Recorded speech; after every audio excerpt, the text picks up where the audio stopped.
So here we go, guys. Here it is. The moment of crafting. Wait, you missed it. It was a problem. We all missed it. Oh no, wait, I can't. Okay, here we go. You cannot miss the here sacred we go. Here we go. I can't even. The sacred mithril plop. There it goes. Plop, mithril plop. Michael, I have a question for you after these 3 episodes of The Rings of Power. Actually, 11 episodes of The Rings of Power. We've gotten a couple complaints in all the comments. Well, just a couple, and all the comments we've gotten, which is numbering in the hundreds at this point, that our reviews are too long of The Rings of Power. What would you say to... I would say that everything related to Rings of Power is too long, us included. So yes. Okay, absolutely. Sorry. So you're right, guys. I don't know if we can do it any faster because there's some, as Michael texted there's so me much earlier, joy, Jonathan. There's so much joy. No. Well, we did learn. Yes, we learned important things in the last episode of The Rings of Power. We were introduced to the EAU. You pointed them out to us. The Elven Apprentice Union. Yep. Who does all the work? That's right. Right. Because as you pointed out rightly, we never actually see Celebrimbor do anything. He hasn't crafted a single thing in season 1 or 2. We're told that he's crafted. He holds up like that plaque with Ethildian on it, but we didn't actually see him do it, and he doesn't actually do any of the things. He dropped a piece of mithril in. He did the sacred mithril dropping ceremony, which gets usurped in this 3rd episode, but by somebody else. But he hasn't actually crafted anything. No, have we even seen him swing a hammer and hit an object with it? No. I don't think we have. He's never crafted anything. Crafting is of the mind here. Just like fighting is with your feet, crafting is in the mind. Right.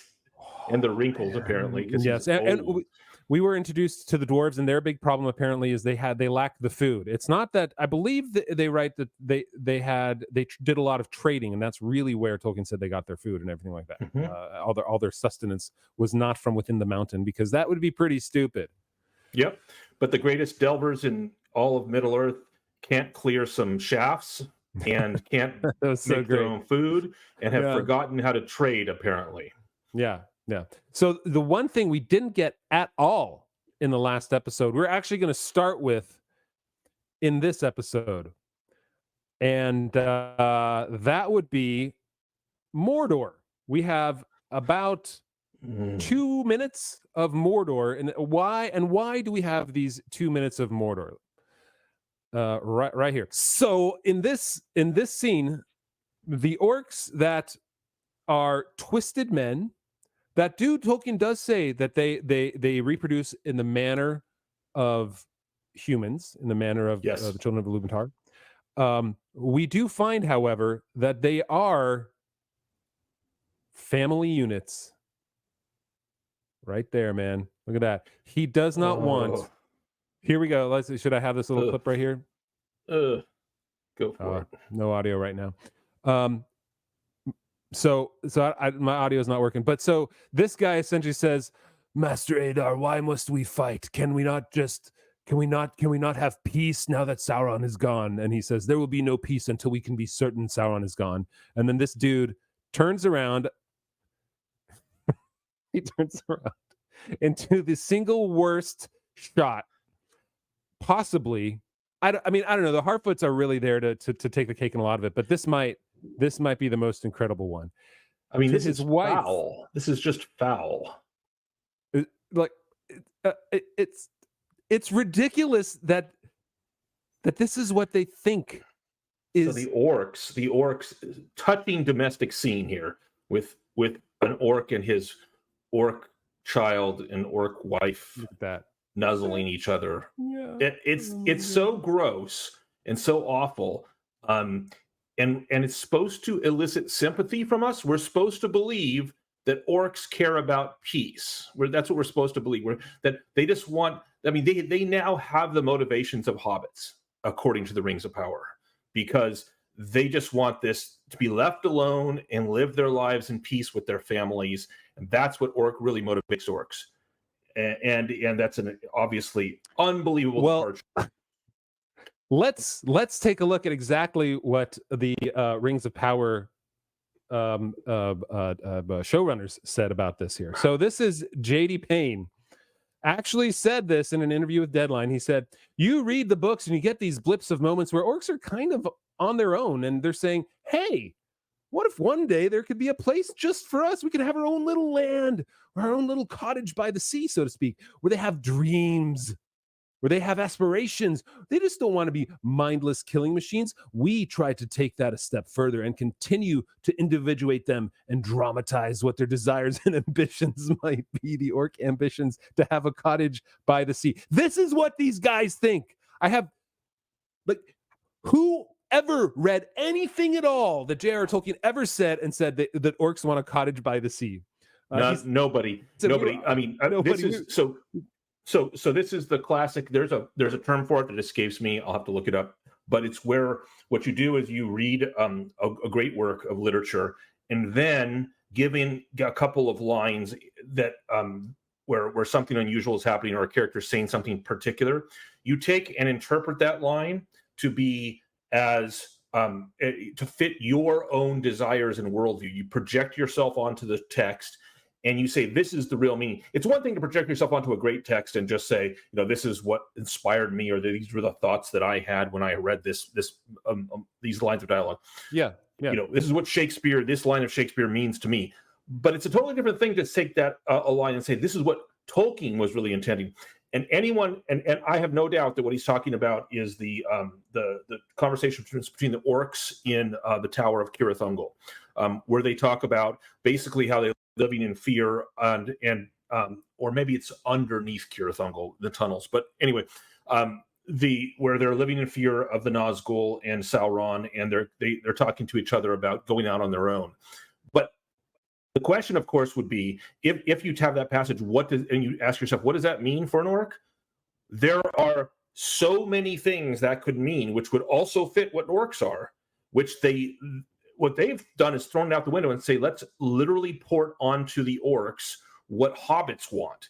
Please, no more war. Please just leave us alone to have our domestic happiness. Please, our child and our partner. All we want to do is live in peace, with our scimitars and in this muck, and it's so ridiculous, it's so stupid and ugly and foul that they're taking something good and they're just like, oh, but orcs talked once about what the life might be like without the Nazgul breathing down their necks. Therefore, they want a cottage by the sea and a charming domestic life.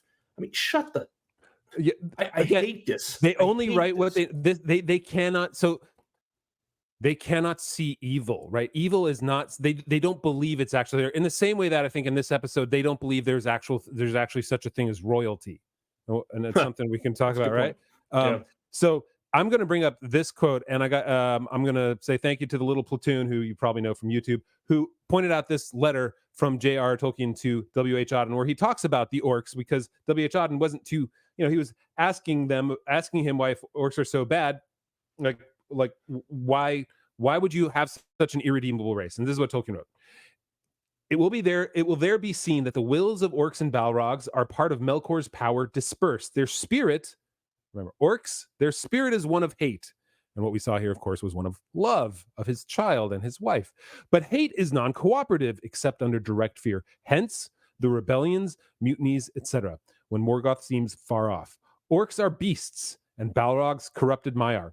Also, Morgoth, not Sauron, is the source of orc wills. Sauron is just another, if greater, agent. Orcs can rebel against him without losing their own irredeemable allegiance to evil Morgoth. Aule wanted love, but of course had no thought of dispersing his power. Only Eru can give love and independence. If a finite sub-creator tries to do this, he really wants absolute loving obedience, but it turns into robotic servitude and becomes evil. So the orcs, are endowed with a spirit of hate. And in the same way that I think he says, in his post, Little Platoon said, a rabid dog doesn't enjoy being whipped, but will respond to it. It remains a rabid dog when you take the whip away. That's essentially what the orcs are. The orcs have been completely corrupted. And so maybe there's a shot of freedom of desire for that, but they cannot be changed into their own society with seaside cottages. And for these writers to think they're going back to the book to get that out of Tolkien is perhaps the most egregious misunderstanding of what Tolkien actually wrote in The Lord of the Rings. Right. They've actually perverted evil, twisted it to make it appear like it's good, to make it appear there's really this deep and touching domestic love inside of the society of orcs. This love of family and children. Orcs breed, but there are plenty of, as the animal kingdom shows us, there are plenty of ways to breed. In fact, most of the ways to breed have nothing to do with love and or even in the semblance of love. And yeah, he said, And so when orcs breed, they probably breed in a more animalistic way. Maybe there's some kind of harem of orc women, or it's more of in the wild thing, like something. And I mean, even the fungus Uruk-hai from Peter Jackson's imagination in the Two Towers are more realistic than this. And absolutely, that's a good point. Yeah, even that's more, because that's more like you're just growing them, and they come out evil when they start, which is according to their nature. They're just twisted evil beasts filled with the spirit of Morgoth, and Morgoth is chained in the timeless void, but nonetheless, as Tolkien clearly believes from that letter, his spirit still infects the orcs, and even Sauron is just somebody that they'll sometimes be forced to obey, but if they can, they'll get away from it, which is the source of that conversation of the orcs in Cirith Ungol that J.D. Payne, is it J.D. Payne that quoted it? Is that that J.D. Payne was quoting? So good call, Little Platoon. I've always liked him when I've heard him on his podcast and Nerdrotic and others. And so good job. All right, so that's the orcs. We do have to, of course, talk about this dude. Well, Mike Ehrmantroll. Yes. As we've been told, we're going to learn more and more that this guy's his character was meant to just reflect the character of Mike Ehrmantraut from Breaking Bad. Anyway, so the incongruity, what they just showed us with the domestic orc scene. This is literally seconds after the domestic orc scene, domestic love between orcs. Adar comes out and has clearly sent a messenger to the troll, and the troll then throws the head of the messenger on the ground. We're supposed to believe that Adar cares about his orcs like children, but he doesn't care when they're decapitated. This is the most unbelievable type of character building, where they're trying to convince us that a character can hold two opposite. Like, even if he had shown dismay and irritation at the troll, or rebuked him, or even was discomfited by this, that would at least be something. But he's very casual about the fact that his orcs that he cared about so much was just decapitated, and he's clearly trying to get this troll on his side. But he's it shows the lack of ability to write characters. He's inherently unbelievable, even though he was the one character that I kind of liked. Turns out they write evil characters with a smidge of competence. And Exhibit 2 I hold up for you is Aarion, daughter of Isildur, daughter of Elendil, who's just like instant traitor, and has all of the she's now working directly against the queen, and is a traitor. Let's get to that. Because why? So we'll get to that. We'll start in the same way that we have with our other episodes. We'll start with in order essentially of how they appear on the screen. So we're going to start with the Southlands, is what I'm calling this here. This is Isildur, who everyone was shocked was still alive, right? Yeah, but first, okay, I saw this here, this is the ultimate member berry scene. Oh yeah, this is where Elendil releases Beric, because no one will sit on Beric the Wonder Horse because he is Isildur's horse, and so they just let him go, because that's what you do, because the horse has a mind of its own. And I'm like, oh, maybe this is where the Mirrors come from, maybe, right? That's what I was thinking. Oh, they're releasing it. Nope, it's just Isildur's horse. And what does he do? He lets the horse go. The horse is now just wandering around trying to find Isildur in the burned out lands here of this Mordor now. And then the orcs come, they're gonna capture him, and they're gonna, there's meat's back on the meat's back on the menu. Is that what they say? Yeah. I mean, they and should. And then comedy ensues. He kills them, and then we find he just magically gets away. And this is a direct callback, right? In my opinion, this is a absolutely 100% direct callback to Brago. Brago in the year 2001, when we saw the clips coming out, he was nicknamed Brago the Wonder Horse, Aragorn's horse, who finds him on after Aragorn is goes over the cliff with the warg and survives, and Brago wakes him up by licking his face and nuzzling his face. Brago goes and finds his master. Exactly the same thing here. Brago goes into the cave with the spiders and nuzzles Isildur and wakes him up. Member spiders? Member Brago? So then this whole scene is a bunch of nothing. First of all, the dude fell under flaming embers after a volcano and has not one scratch, no hair, singed. His clothes are completely unburnt. They're intact, and somehow the spider got him. The spider came out. So how did that work exactly? I mean, it's classic. Like nothing works. Nothing's logical or reasonable. Like you mentioned, the clothing shows no sign of his apparent death. And we're supposed to believe what? That a spider came out and went into the burned town, lifted all the beams to get at his body, dragged his body back to the cave. The spider did. Michael, shut up. Just stop thinking. Turnabout is fair play, man. You did this last week. Absolutely. Yeah, I know. You can't think so hard about it, because it's like you cannot make it work. You can't even shoehorn things into this, because you would need an entire jaws of life to somehow crack this thing open. That's right. But it just never ceases to surprise me, the depth with which the contempt with which they hold their audience, to think that we're so stupid that we're supposed to remember Isildur, but we're not supposed to think about the fact that he died under a flaming wreck and that now he's up in a cave. It's just magic thinking. It's just scene to scene. Oh, and now he's in a cave. And honestly, after looking at the spiders, I didn't mind so much, simply because there's lots of spiders in Mirkwood too, right? So it's not like the big spiders aren't there. Now, if they would have called it Shelob and say Shelob's lair, and he was up in up near Minas Morgul, what's the pass of Cirithungol? Thank you. If he was there, then that would have been a problem. But just being some big spiders, I'm totally fine with that. It's just how he got there. Beric coming to save him. Well, so you don't think that they're going to say that this was young Shelob? Well, they haven't yet. I wouldn't be surprised if they do. Does she have any? Well, maybe I missed it. I have closed captions on, so I'm reading it while I'm watching it, but I didn't see the orcs say. Oh, they did say that anything that goes into that black forest doesn't come out. So same sort of thing that the orcs kind of would say about the hole underneath Cirithungol. Yes. So okay, so in any case, whatever.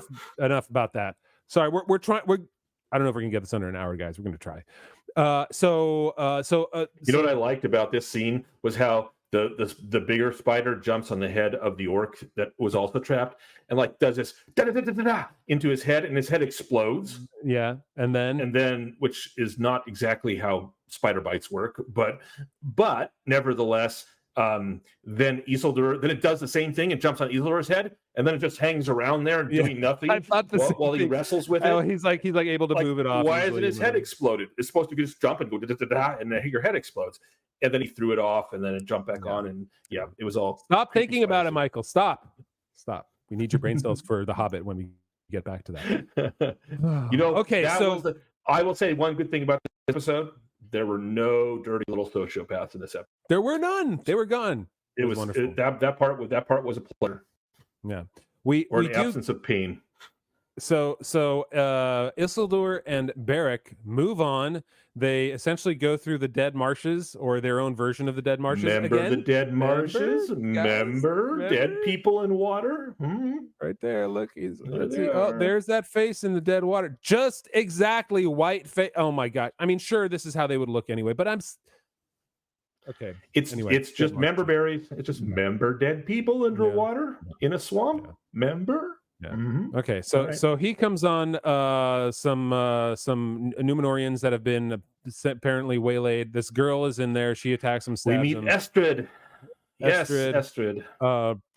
I don't know much about her other than we do see that she has the mark of Adar on the back of her Adar. I don't know. Am I saying it wrong every single time? I don't care. On the back of her neck. And she agrees to move on with him. And clearly, wait, let's be clear.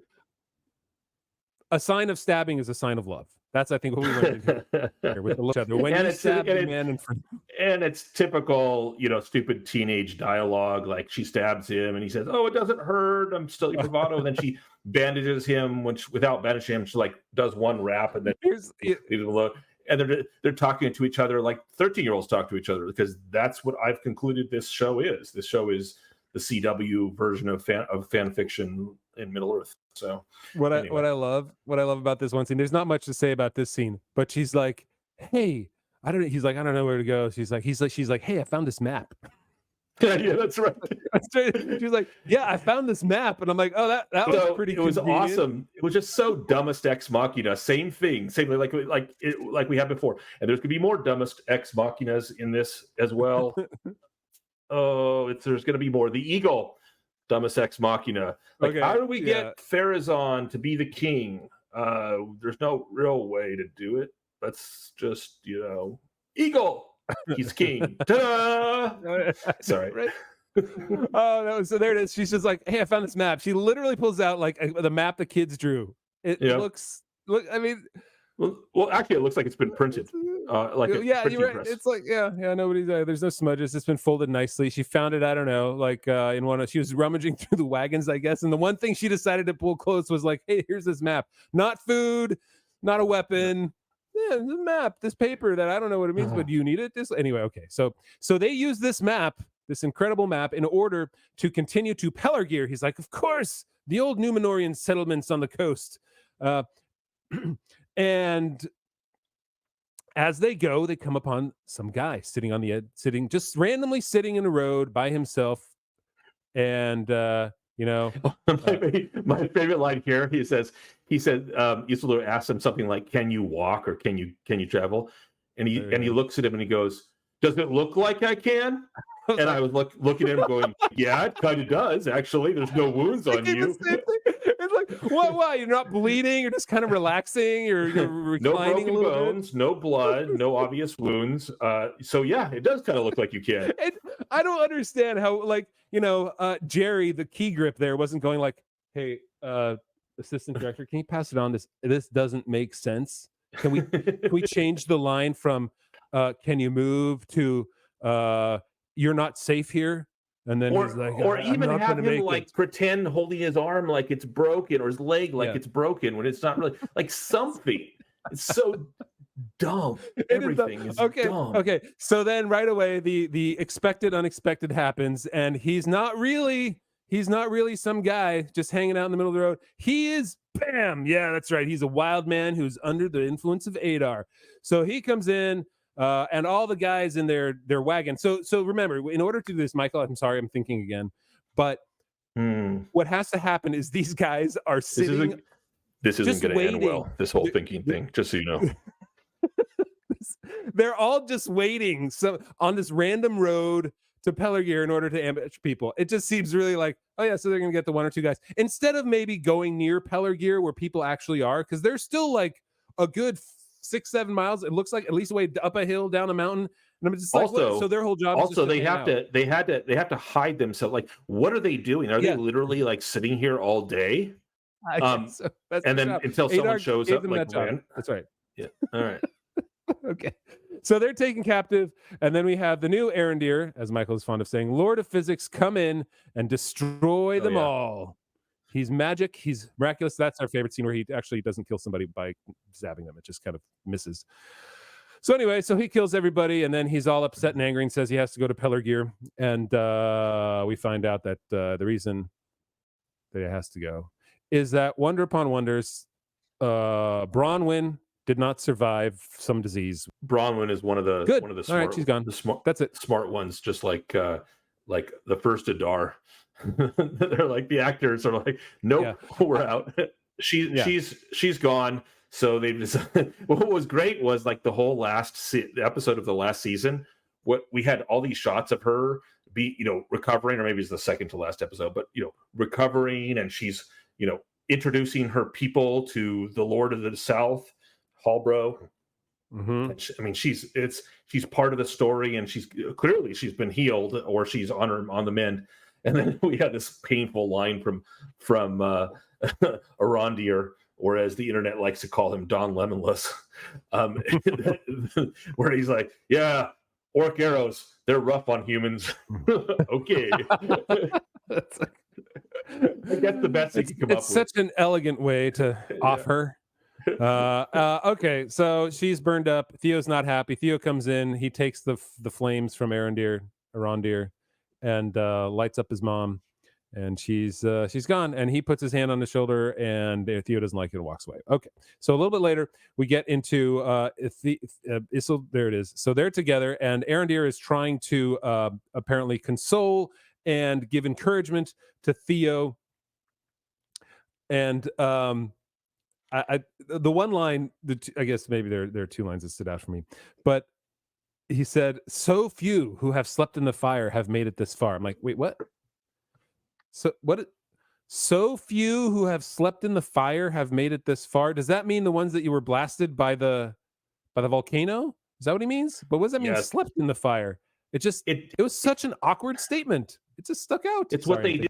They can't even imagine how someone like Enough would talk. So they invent overly flowery metaphors for everything, even normal talk. And Theo rejects him, but not before we get our favorite psychobabble trope of episode 3: self-shame. So self-blame and self-shame. Literally, there were character after character after character couldn't stop talking about don't blame yourself for the death of others. Arondir says it to Theo. Theo's clearly burdened by a kind of self-blame. We have what's his name? Isildur blames himself for the death, and what's her name? Estrid tells him, "You can't blame yourself for the death of others." It's like over and over. We have a reference to it from the Numenorians. It's like there was one writer who was like, "Yeah, the self-blame. Let's have everyone in Middle Earth be burdened by." Do you understand that that's actually a kind of a rare thing? It's not what happens most of the time. Most of the time, when people have something terrible happen to someone that they love and they die, especially if they've been killed by someone or something, they don't blame themselves. They blame the people that did it or the thing that did it. And the fact that it felt almost like it was in like an alternate universe version of What About Bob, where the Richard Dreyfuss character he's the psychologist, but he's the one with the problem, with all the psychological problems, issues. And there, or many of them anyway.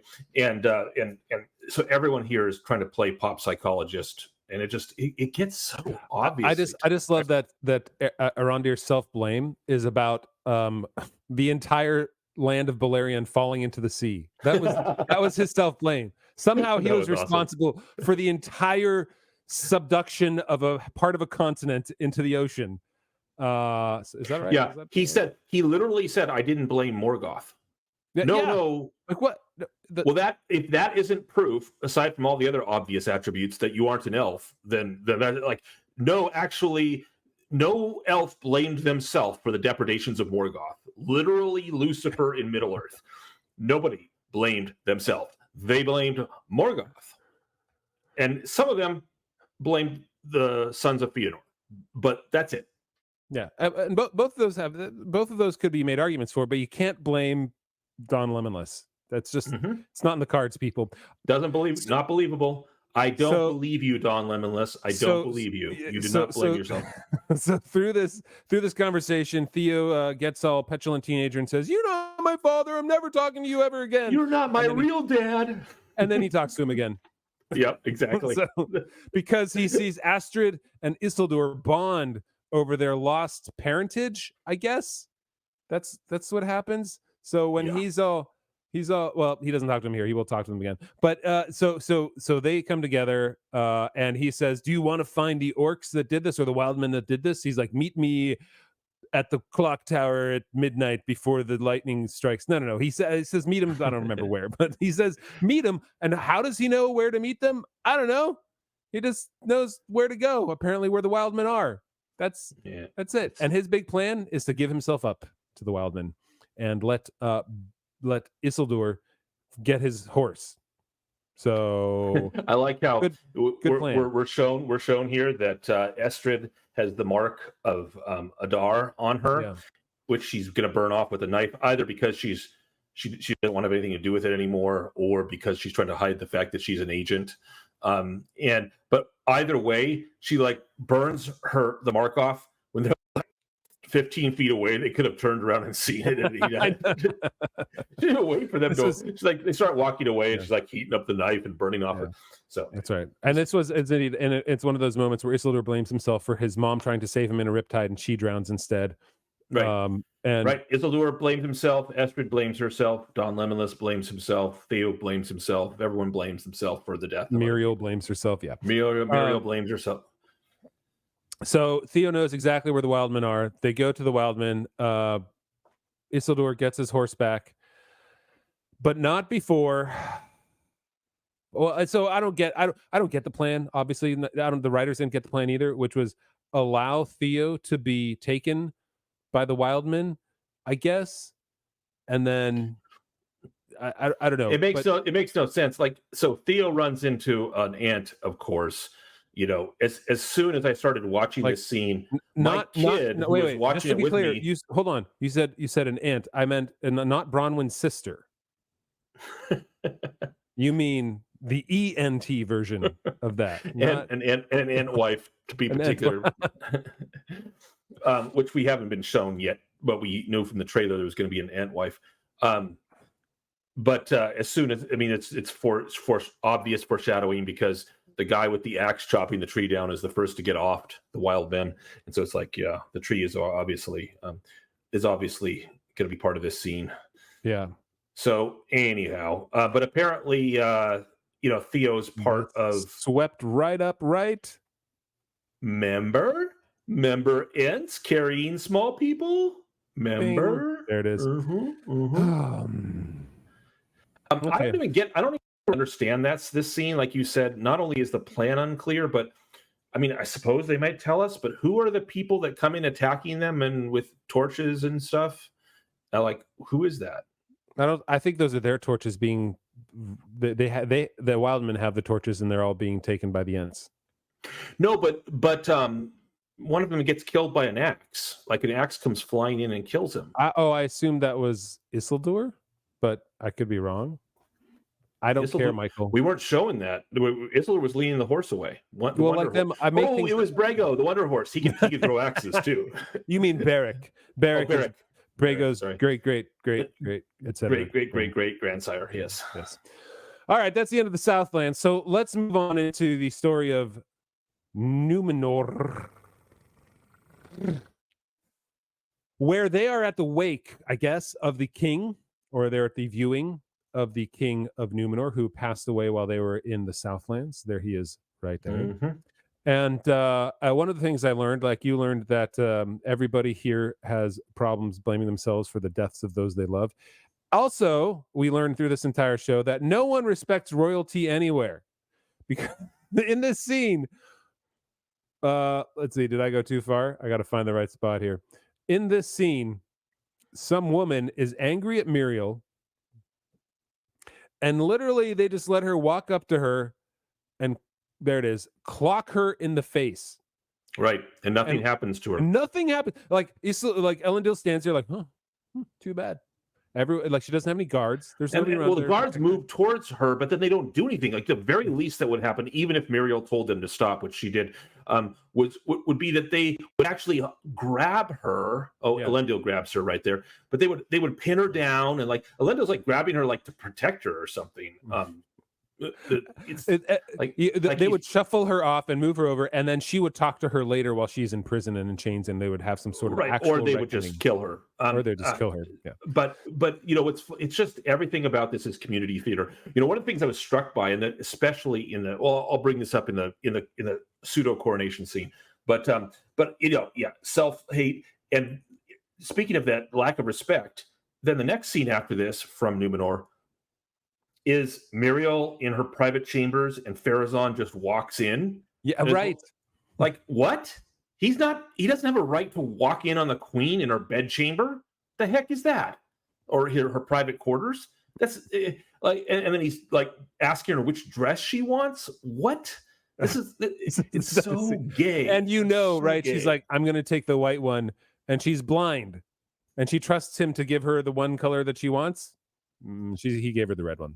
Not that it's awful at all. Everything's awful. Actually, he did. Did he give her the white one? Maybe he did give her the white one. No, he gave her the white one because that's what she's wearing. No, I assumed he was just spotting but the lack of respect for royalty, and it's all contrivance because we're supposed to. They have to really, really quickly, in a matter of like less than 10 minutes of screen time in this episode. I think it's less. Maybe it's less than 15 minutes, but might be less than 10.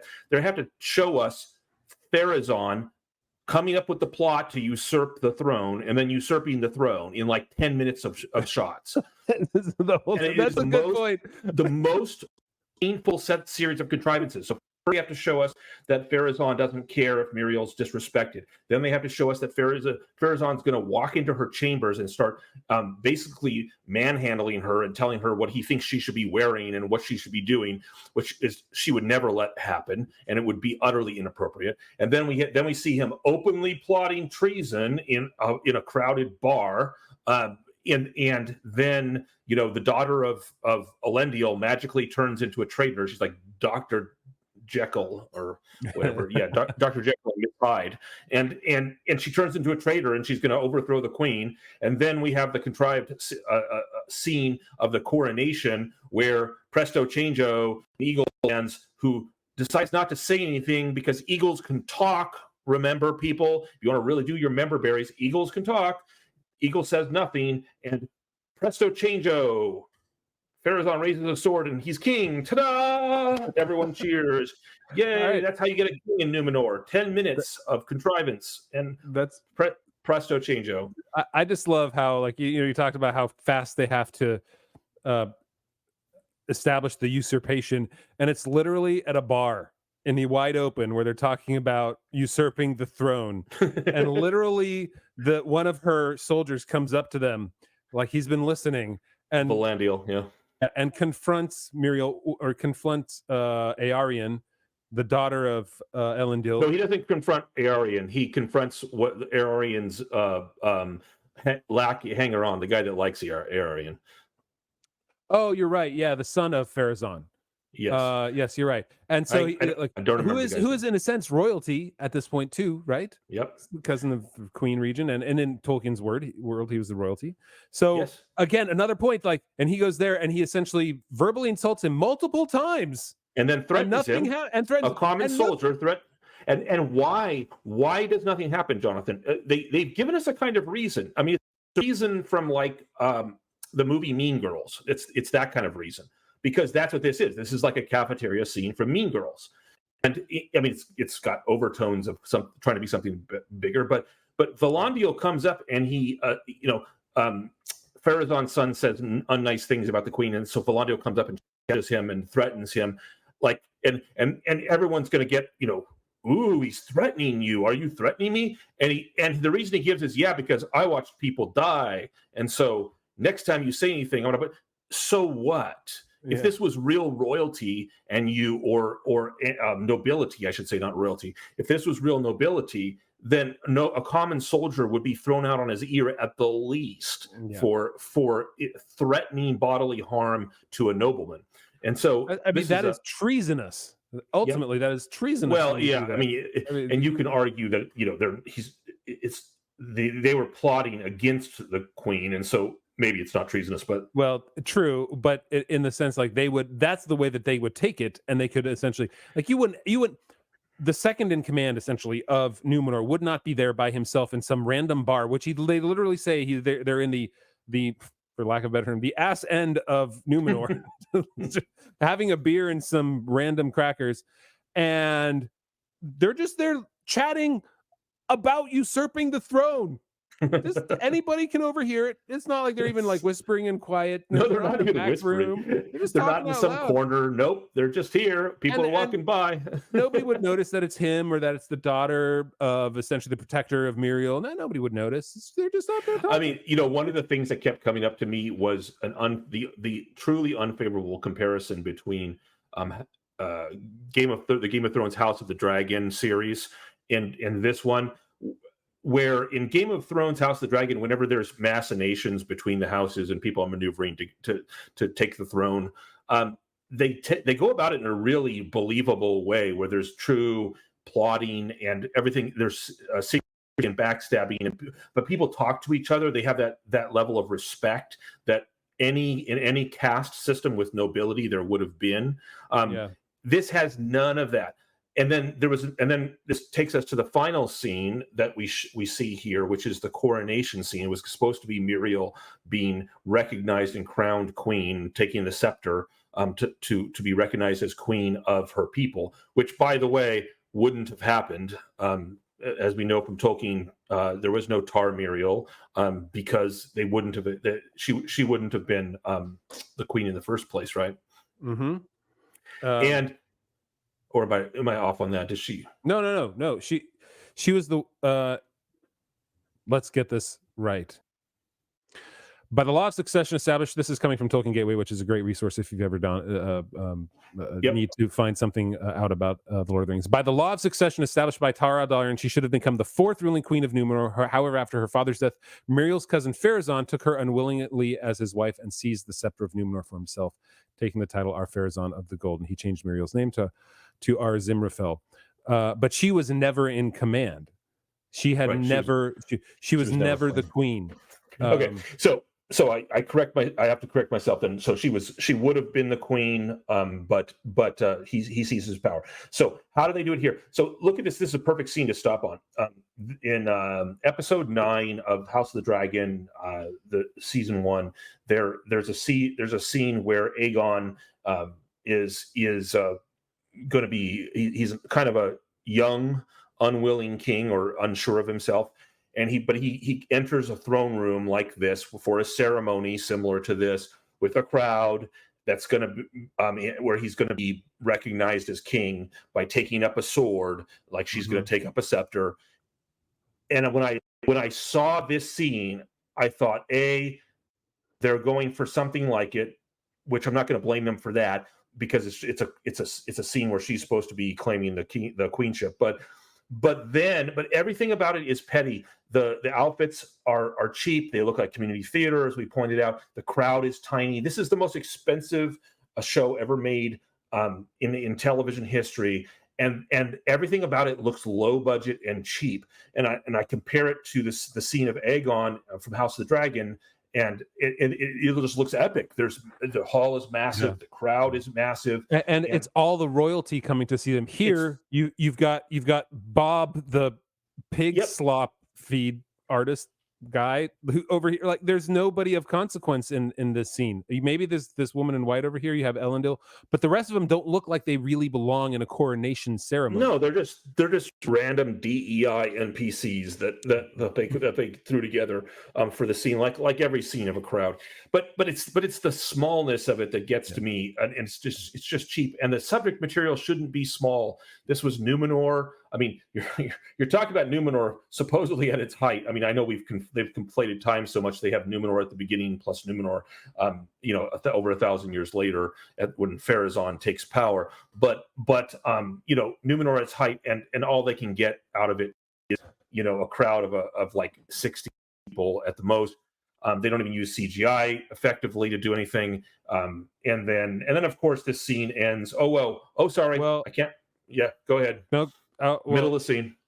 The middle of the scene is where one isn't it Iarion comes out with a palantir, and says, "Look, this is what the problem has been. It's this elvish artifact, and it's not from Graceland. It's this elvish artifact that has been doing what exactly? They don't. It's been controlling her. It's been controlling her. Is that what they say?" He said she's done everything because she's been using this, is essentially what Arian says. Without any proof, without like saying anything. And then all of a sudden everyone just believes it, and then her dad yells at her, and then she throws it down the stairs because remember Palantirs rolling downstairs, boom, boom, boom, and across the floor. And remember somebody coming in to pick up Palantirs? Yeah, remember that? And this time though, it's and so we learned that the problem is obviously the way that you tie this into season 1 is that Muriel has been convinced by the evil elves of Linden to start the process of firing all the Numenorians from their jobs so that the elves can take over. it's like a great HR problem that they have, right? So she is like the bad HR, the HR manager nobody loves, that's firing everybody just so that the next group from the offshore team can come in and take over.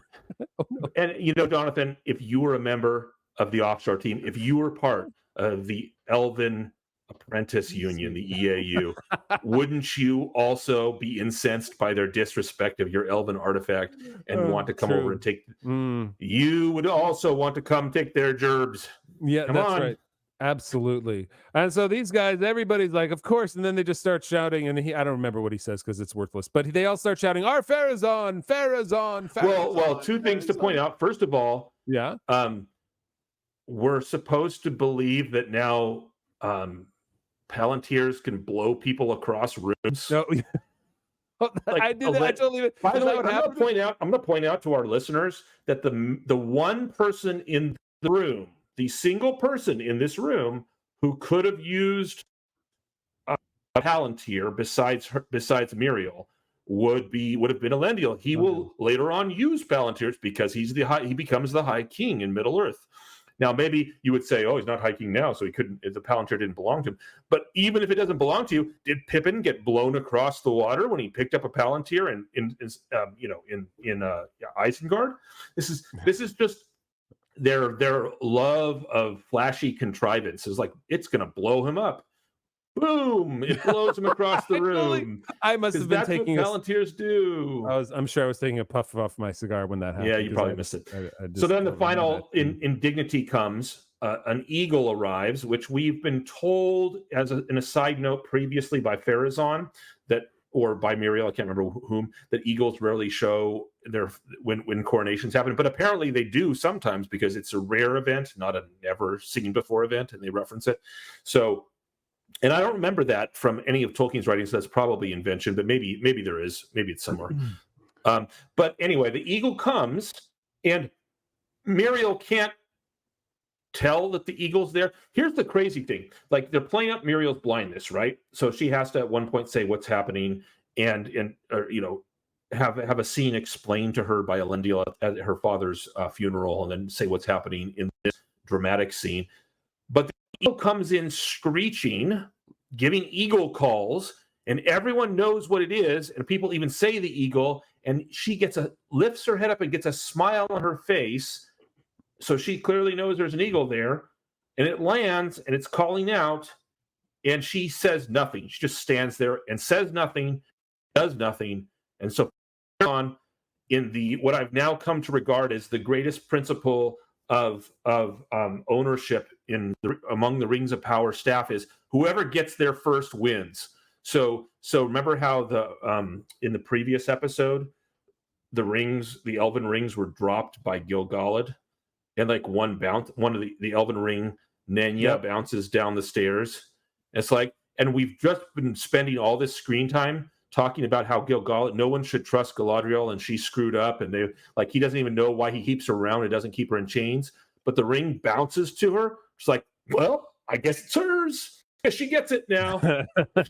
She got there first. So finders keepers. So in this finders keepers, losers weepers principle that they've established, Pharazôn's the first person to walk out near the eagle. So guess what that gives him? The kingdom! Yay! He draws his sword and he's the king. Pharazôn. Hey, the eagle says nothing. Eagles can talk, people. He says nothing, and he flies away.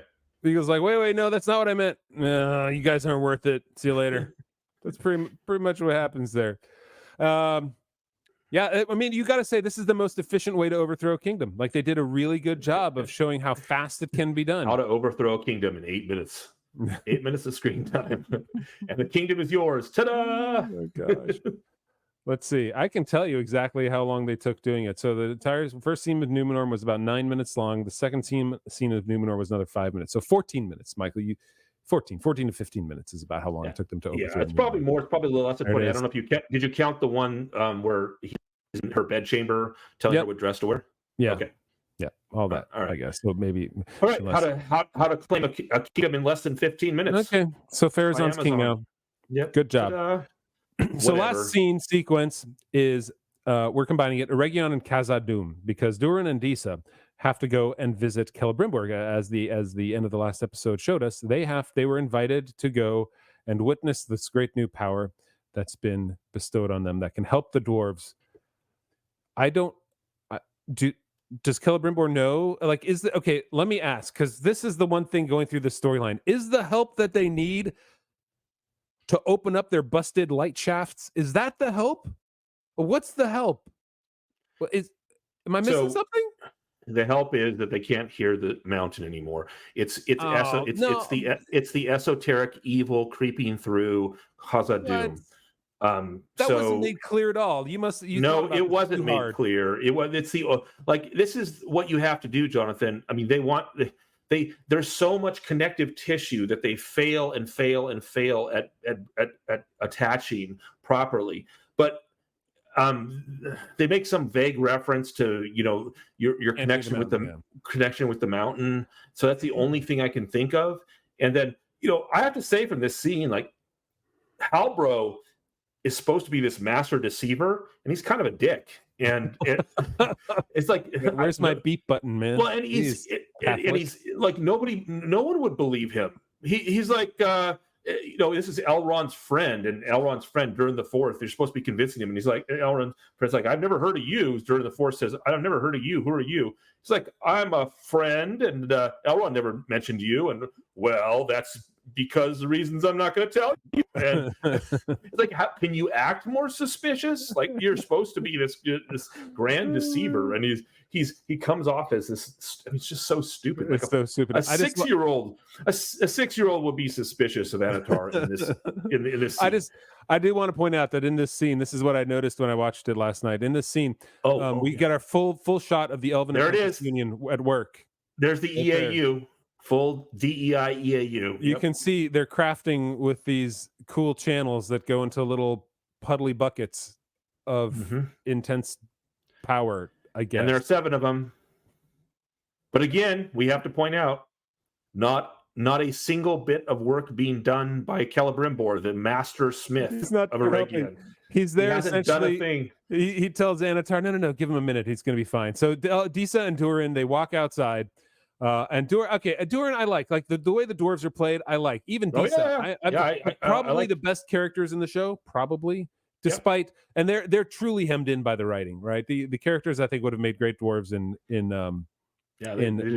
Peter Jackson's films. Yep. However, and to all the haters out there, I want to say, I mean, you wouldn't have made it this far anyway, so you're not going to hear it. But to all the haters out there, this is a classic example. Like the actress that plays Disa is insufferable as an actor, as a Hollywood actress. Every time she appears she's talking about racism and women getting their rightful place. This is the time for more representation in Tolkien, and more representation, and DEI bullet points 18 through 35 are coming out of her mouth all the time. I cannot stand her, but I don't have a problem with her in the show. She actually does a pretty good job, and she's believable. Some of the lines she's given, like you said, are tortured, but I don't hate the show because I dislike her. The show is just bad. But you're right; these are the dwarves are the best part. All right, so dwarven unrest. Durin goes and makes his apology to his father. Hold on, we forgot to say that Celebrimbor.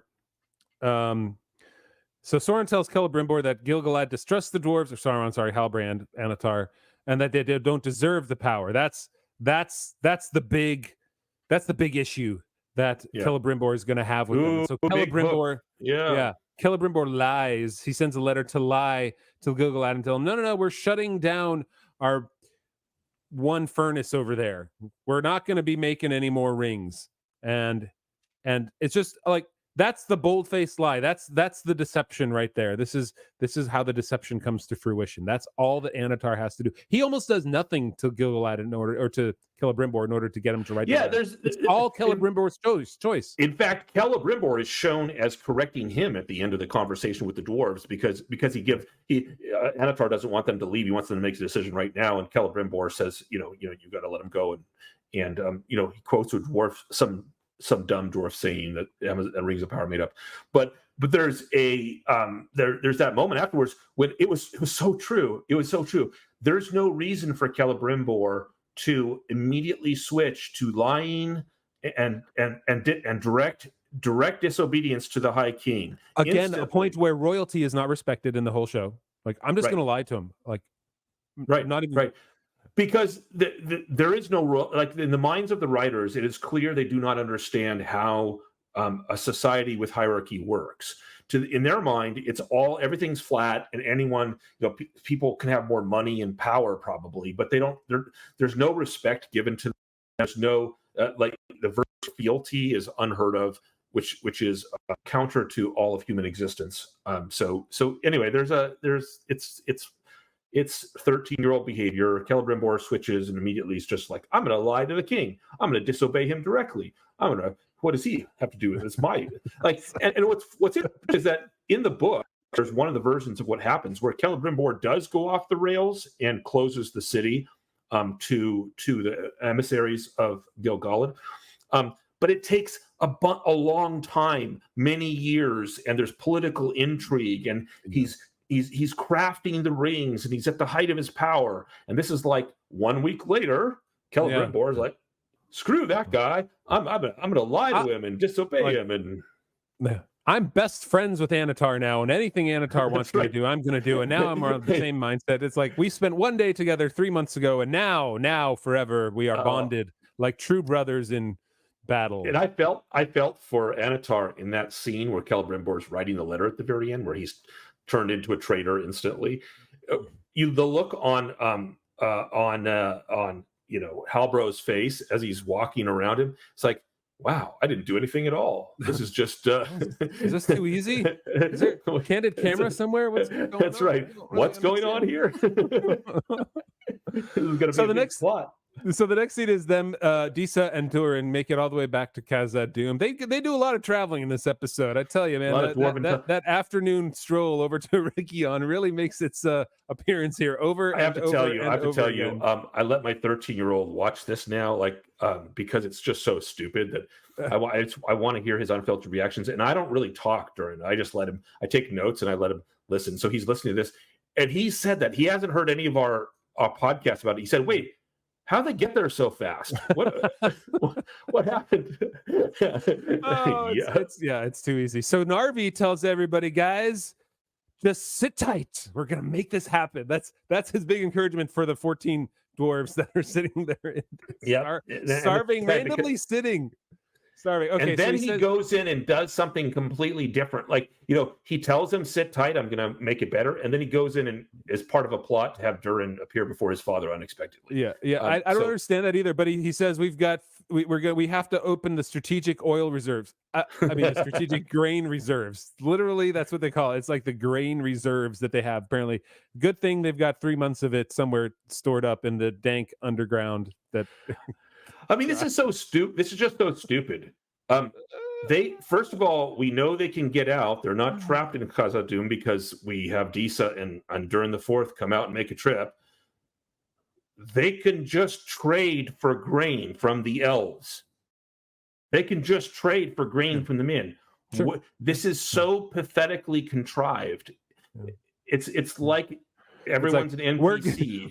We're gonna walk to a region through all these fields that the elves have planted among us, and we're gonna be like, nah. Elrond, I wish we could clear our sun shafts so we can have some of this nice food.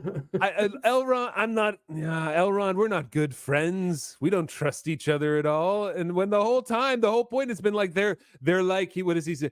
He's as close to me as if he was fired in my mother's own womb, I think is the phrase that he uses. And no, they wouldn't go and actually ask his friend for grain.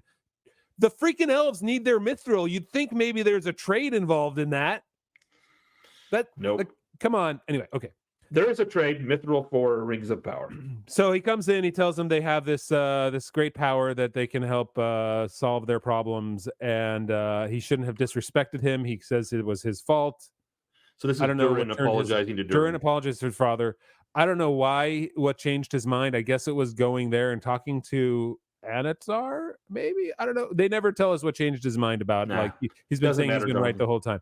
So then he tells the king that he doesn't trust the rings because of something that the king said to him earlier about power and stuff being too good to be true. Essentially, I didn't write it down. It wasn't worth writing down. So, but Durin, his father, doesn't listen to him and ends up going to a Region anyway, where we get the guys. Okay, like this is the construction of the. So some metal pours down into a funnel into this little tubey tube. I need to point out, Jonathan, Celebrimbor did not pour the metal, so he's still done nothing. Nothing. Yes, but remember, crafting is in the mind. he's still batting 1,000 on not being a smith. It goes into one other little puddly funnel. Okay. All right, good. And then it for some reason has to travel. It has to go to another puddly funnel. It's like how to build a better mousetrap, Celebrimbor style. That's right. This is Mousetrap Middle Earth. It goes into another funnel. Oh, there he is. What's he gonna do? What's he gonna do to craft this magical ring? He still has a part to play, Jonathan. He still has a part to play. It's taking the lump of metal. We get to it. This is the magical scene. This is the sacred mithril dropping ceremony that has to take place. Who storyboarded this is thinking like when they craft rings, they're all standing around stoically. There's nobody actually doing any work for the rings, and he just takes it from him and he's like, good, and has that little smirky smile like, I know what's going on. I wore my best burgundy drapes for this moment. I'm here to drop his arm. I'm here to plop the mithril. Here it goes.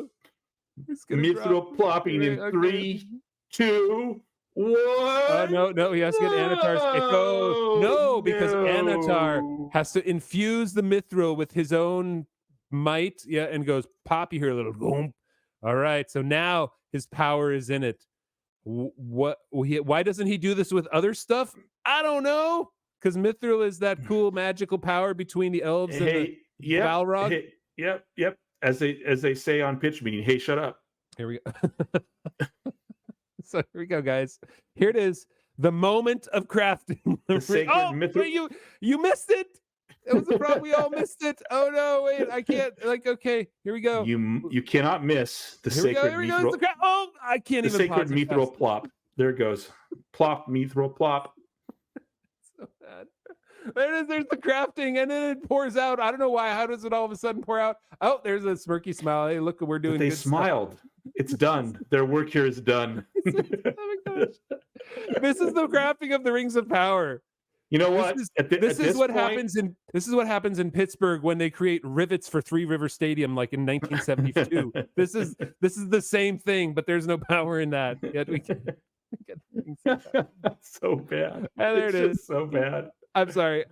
Like I said, I laugh so much at this show just because you wonder, like, how can they come up with such inept visuals, inept storyline, inept writing? It has all come together into a conflagration known as a dumpster fire. Actually, be worth nothing, and I just have to laugh at it. It's just so bad. If I worked in this forge, Jonathan, as a member of the EAU, I too would want to leave as quickly as possible and go to Numenor. That's right. There's got to be a better job out there for me. Those poor apprentices that are standing over here watching, they're like, guys, like Bob's talking to Larry, like, we just got to get out of here, man. Like, nothing's gonna be left for us. This is like, I'm not doing anything. We're just melting stuff. Like, when was the last time you actually held a hammer, Bob? Yeah. I don't know, man. And where'd we get these stones on them anyways? Like, aren't those things important? Like, where'd those come from? Like, oh. If the sacred mithril plop, Bob, shut up. So there you guys are. everybody. There you have it. That is the Rings of Power episodes. And we didn't do it, Jonathan. We failed. It's an hour. I know. It's an hour, 5 minutes, according to my timer here. We'll probably cut a little bit out, maybe, in my editing. But anyway, it's, guys, we made it through another one. I hope you enjoyed that. You can listen to this in double time if you want to. I am sure that it is just as enjoyable. In fact, you can get it over faster. Probably more so. If we could do it in double time, we would. Episode 4 comes out on Thursday morning. That would be 3, 4, 5. So September 5th. And I believe I'm going to be able to release this on September 3rd or 4th, depending on how much time we've got. So thankfully, Michael, this has been the most difficult week for me because 3 episodes of the Rings of Power in 1 week was not easy, but we did it. Thanks for taking the time. I know it's hard for you. You've got a lot of family stuff and you're moving, so we'll do our best to get every episode out. I wouldn't miss it. I wouldn't miss it. It's been fun, and I have had a lot of joy. Now that I'm, first season felt like a lot of rage, and there has definitely been some rage this season. But I'm realizing that this is at the point of comedy now. It's just caricature of Middle Earth. It's not actually Middle Earth. Like we said, it's fan fiction. It's just super expensive fan fiction. Right. That's right. And kind of funny. Kind of funny. All right. We'll see you next time when we review episode 4 of The Rings of Power. Can it get any worse? Guys, Of course it can. And anybody, hey, give us a like, give us a subscribe. Check out our podcast, Exploring Tolkien. And if you want to make an Elven Apprentice Union shirt that we will sell, we will put on there. Whatever profits we get, I'll give them to you because that would be awesome. I would buy one. I'd buy one.